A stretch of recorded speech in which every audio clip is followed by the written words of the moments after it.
আপনাকে যদি কেউ ফটো ভিডিও পাঠায় ফেসবুকের মেসেঞ্জারে, তাহলে আপনার সেই ফটো বা ভিডিও গ্যালারিতে আপনি খুঁজে পান না।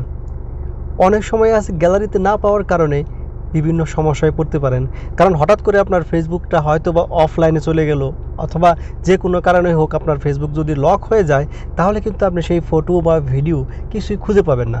তো বন্ধুরা, আপনি চাইলে কিন্তু আপনার ফটো ভিডিও যে সমস্ত জিনিস আসবে আপনার মেসেঞ্জারে, সব কিছুই অটোমেটিক্যালি আপনার গ্যালারিতে সেভ হবে। তো এই কাজটা ডিফল্ট হিসাবে কিন্তু আপনার মোবাইলে সেভ হবে না। তো এই কাজটা করার জন্য আপনাকে মেসেঞ্জারে গিয়ে একটা সেটিং করতে হবে। তো বন্ধুরা, এখনও যারা আমার চ্যানেলটি সাবস্ক্রাইব করেননি, দয়া করে সাবস্ক্রাইব করে নেবেন। তো চলে যাচ্ছি মূল ভিডিওতে। এই সেটিংসটা করার জন্য আপনারা মেসেঞ্জারে প্রবেশ করবেন।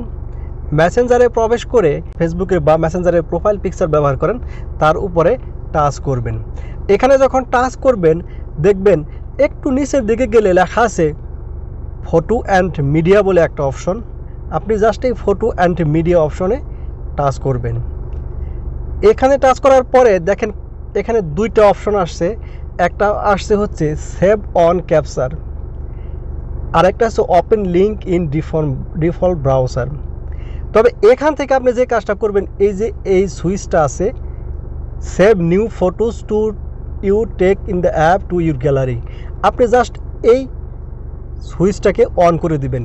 সুইচটা যখন অন করে দিবেন, আপনার মেসেঞ্জারে যত ফটো ভিডিও আসুক, তাহলে আপনার গ্যালারিতে গিয়ে অটো সেভ হয়ে যাবে। তো বন্ধুরা, ভিডিওটি কেমন লাগলো? ভিডিওটি ভালো লাগলে অবশ্যই লাইক, কমেন্ট এবং শেয়ার করবেন।